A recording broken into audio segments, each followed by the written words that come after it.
Hello, नमस्कार दोस्तों। मैं हूं प्रकाश और आप देख रहे हैं मिशन अब्रॉड। दोस्तों, आज हम बात करने जा रहे हैं Nova Scotia provincial nomination program 2018 without job offer. इससे पहले जो मैंने वीडियो अपलोड किया था, इसमें मैंने आपको बताया था कि you should have job offer under the demand express entry program. अगर आप एक्सप्रेस एंट्री प्रोग्राम के अंदर अप्लाई कर रहे हैं और इसकी दो कैटेगरी मैं आपको बता चुका हूँ। कैटेगरी फर्स्ट है जिसमें आपको जॉब ऑफर की ज़रूरत होती है। दूसरा जो कैटेगरी है इसमें आपको without job offer you can apply for Nova Scotia provincial nominee program. Okay, इस नॉमिनेशन प्रोग्राम में आपको जॉब ऑफर की रिक्वायरमेंट नहीं है। तो हम मेन पॉइंट्स को डिस्कस करेंगे। आगे बढ़ने से पहले सारे व्यूअर्स से रिक्वेस्ट करूंगा चैनल को सब्सक्राइब करना ना भूलें, ताकि जो भी अपडेट्स मैं चैनल पे अपडेट करता हूँ वो आप तक पहुँचते रहें। तो दोस्तों, बढ़ते हैं आगे। हम बात कर रहे हैं आज Nova Scotia PNP without job offer. Okay, without job offer PNP की जब हम बात करते हैं नोवा स्कोशिया, जैसे कि मैं पहले बता चुका हूँ, यहाँ पे आपका हेल्थ केयर और एजुकेशन की काफ़ी अच्छी डिमांड है और इस सेक्टर में काफ़ी अच्छा आपको स्कोप देखने को मिलेगा। काफ़ी अच्छी ग्रोथ है, 18% पर ईयर के हिसाब से यहाँ पे ग्रोथ रेट बढ़ रही है और आपको यहाँ पे जॉब मिलने की पूरी पॉसिबिलिटीज़ हैं। और अगर आपके पास जॉब ऑफर नहीं है फिर भी आप NSNP के लिए अप्लाई कर सकते हैं, नोवा स्कोशिया पीएनपी के लिए अप्लाई कर सकते हैं। अब ये विदाउट जॉब ऑफर ये कैटेगरी क्यों जनरेट की गई, इसको क्यों बनाया गया, इसके बनाने का मेन रीज़न है वो ये उन लोगों के लिए है जो हाईली स्किल्ड हैं और जिनके पास जॉब ऑफर नहीं है और जॉब ऑफर लेने में उनको प्रॉब्लम है या फिर किसी भी तरीके से उनको जॉब ऑफर इशू नहीं हो पाया है। तो रीजनल मार्केट स्ट्रीम के under Nova Scotia immigration department ने आप लोगों के लिए काफ़ी अच्छा स्कीम, जो कैटेगरी सेकंड है एक्सप्रेस एंट्री का, उसमें आप विदाउट जॉब ऑफर पीएनपी के लिए अप्लाई कर सकते हैं। बट उसके लिए कुछ टर्म्स एंड कंडीशंस हैं जो आपको फुलफिल करनी होंगी। ओके, चलिए। Nova Scotia government had introduced regional market stream which does not require any job offer for applying for NSNP for permanent residency। देखिए, अगर आप एक्सप्रेस एंट्री के अंदर हैं और आपको एक्सप्रेस एंट्री क्या है ये ऑलरेडी पता है, मैं अपने प्रीवियस वीडियो में बता चुका हूँ। जिन लोगों ने नहीं देखा हो प्लीज़ प्रीवियस वीडियो को रेफर करें। ओके, तो यहाँ पे पर्पज़ क्या है कि जो लोग स्पेशली हाईली स्किल्ड हैं और नोवा स्कोशिया में सेटल होना चाहते हैं बट उन लोगों के पास जॉब ऑफर नहीं है, फिर भी इस प्रोग्राम के अंडर आप लोग without job offer and Nova Scotia PNP के लिए अप्लाई कर सकते हैं। ये स्पेशली उन फॉरेन वर्कर्स के लिए जो हाईली स्किल्ड हैं और जॉब ऑफर नहीं है कैनेडियन गवर्नमेंट की तरफ, कैनेडियन एम्प्लॉयर की तरफ से, और कनाडा में सेटल होना चाहते हैं। तो इसके लिए रिक्वायरमेंट क्या है, चलिए हम पहली रिक्वायरमेंट की बात करते हैं। You must have at least 2 years of continuous full time work experience with in the last 5 years in the field of related to your intent profession in Nova Scotia.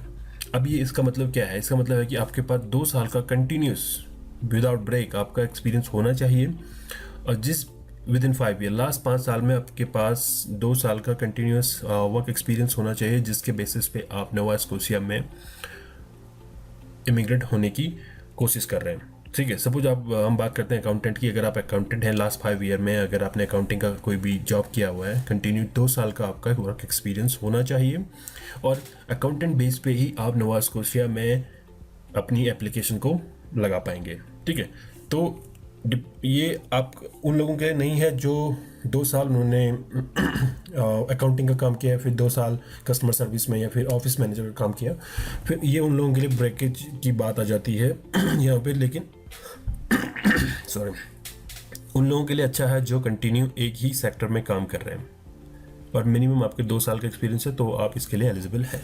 ठीक है, you must have degree, diploma और certificate from recognised post secondary education institution.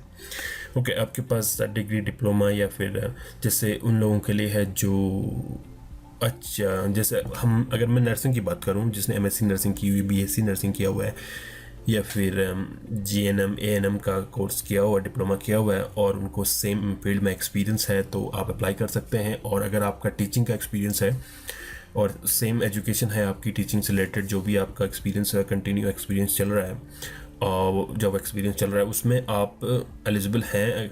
But ये जो आपकी education है ये Canadian standard के according होनी चाहिए। इसके लिए आपको वैस क्लियर करना पड़ेगा। अब वैस क्या है इसका प्रीवियस वीडियो में ऑलरेडी बना चुका हूँ, आपको चैनल में जाके वैस को चेक करना है और आप तब समझेंगे कि आपने, देखिए वैस का मेन मीनिंग क्या है यहाँ पे। सपोज आपने एमएससी नर्सिंग किया हुआ है और आप एमएससी नर्सिंग बेसिस पे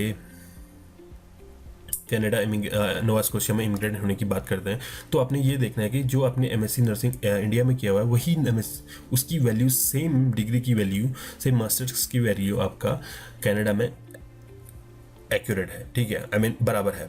तो इसके लिए आपने क्या करना पड़ेगा, वैसे आपका एवेल्यूशन करवाना पड़ेगा कि जो ये डिसाइड करता है, ये इंटरनेशनल बॉडी है, ये यूएस और कनाडा के लिए है, जो ये डिसाइड करती है कि जो आपका मास्टर्स है इंडिया में वही उसकी सेम वैल्यू, इक्विवेलेंट वैल्यू, या फिर उस मास्टर्स को कनाडा में बैचलर्स गिना जाता है। ये सब चीज़ें एवेलुएट करने के बाद आपके पास एक लेटर आता है, देन इसके बेसिस पे आपको यहाँ पे पॉइंट मिलेंगे, ठीक है। इसके बाद है you must have intention to settle in Nova Scotia permanently. अब आपने कुछ ऐसे प्रूफ्स देने हैं, कुछ ऐसा बताना है, कुछ ऐसा लेटर आपने इंडिकेट, ऐसा मेमो आपने रेडी करना है जिसके थ्रू आप ये नोवा स्कोशिया गवर्नमेंट को ये बता सकें कि आप इंटेंशनली आप कनाडा में नोवा स्कोशिया में सेटल होना चाहते हैं, ओके। इसके अलावा आपके पास कोई और इंटेंशन नहीं है कि आप ब्रिटिश कोलंबिया में या फिर वैंकूवर में कहीं पर भी आप इमिग्रेट होना चाहते हैं, बट आपको यहाँ पे, देखिए आप बाद में भी किसी और प्रोविंस में आप जा सकते हैं, बट आपने यहाँ पे सिंपली क्या दिखाना है कि आप सिर्फ नोवा स्कोशिया के लिए अप्लाई कर रहे हैं और वहीं पर आप रहना चाहते हैं, okay. You must have passport और travel document of the country where you are residing legally, ठीक है। आपके पास पासपोर्ट होना चाहिए, आपका लीगल डॉक्यूमेंट जो है ट्रैवल का, ठीक है। और you must be between the age of 18 and 49 years, आपकी एज 18 और 49 ईयर्स के बीच में हो, ओके। इसके बाद है you must achieve a minimum language standard on Canadian language benchmark CLB-7। अब आपके पास CLB-7 जो लैंग्वेज बैंड की बात मैं कर रहा हूँ, आइल्स की बात कर रहा हूँ, CLB-7 जो कैनेडियन लैंग्वेज बेंचमार्क है वो आपका CLB-7 होना चाहिए। अब CLB क्या है इसका भी मैं प्रीवियस वीडियो बना चुका हूँ, ठीक है, आप चैनल पे जाके चेक कर सकते हैं। इसके बाद you must have required amount of fund to settle in Nova Scotia. देखिए आपके पास इतना फंड हो कि आप नोवा स्कोशिया में फर्स्ट टाइम जाएं, 1-2 महीने आप वहाँ पे सर्वाइव कर सकें, ठीक है। अब अभी तक ये डिसाइड नहीं है कि कितना फंड आपको शो करना पड़ेगा, क्योंकि अभी 2018 में हो सकता है इसका डिफरेंट जो स्केल है, रिक्वायर्ड फंड का जो स्केल है वो चेंज हो जाए, ठीक है। जैसे चेंज होता है, कुछ अब नए अपडेट्स आते हैं तो मैं अपडेट करता रहूँगा, ओके। इसके बाद your occupation must be among national occupation classification NOC A, B और 0 and must be in good demand, okay. अब आपकी जो जॉब है वो NOC कैटेगरी जो है आपकी जॉब की NOC A, B और 0 में आनी चाहिए।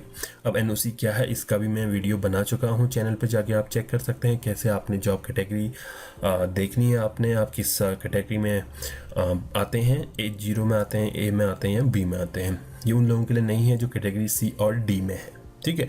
और ध्यान रहे कि आपकी जो जॉब की डिमांड है ये आपका होनी चाहिए नोवा स्कोशिया में। इसके लिए मैंने जो पिछला वीडियो आपके लिए अपलोड किया था, ये देखिए नोवा स्कोशिया PNP में, इसमें मैंने आपके टोटल जो 16 जॉब्स इन डिमांड है उसके बारे में मैंने बताया, आप इसको भी चेक कर सकते हैं। तो ये तो थे हमारे मेन पॉइंट्स जिनको आपने ध्यान में रखना है अगर आप विदाउट जॉब ऑफर के लिए अप्लाई कर रहे हैं। और ये टोटली पॉइंट बेस्ड सिस्टम है, अगर आप इन सारे पॉइंट्स को क्लियर करते हैं और उसके बाद आप पूल में सेलेक्ट होते हैं, देन आप सिलेक्शन के बाद आप नोवा स्कोशिया में इमिग्रेट हो सकते हैं। तो ये तो था total Nova Scotia PNP without job offer के बारे में मैंने आपको डिटेल में बताया है। अगर फिर भी कोई डाउट है तो आप मुझे कमेंट कर सकते हैं। उम्मीद करता हूँ आपको ये वीडियो पसंद आया है, दोस्तों को शेयर करें। तो मिलता हूँ अगले वीडियो में, तब तक के लिए thank you, have a good day, bye bye.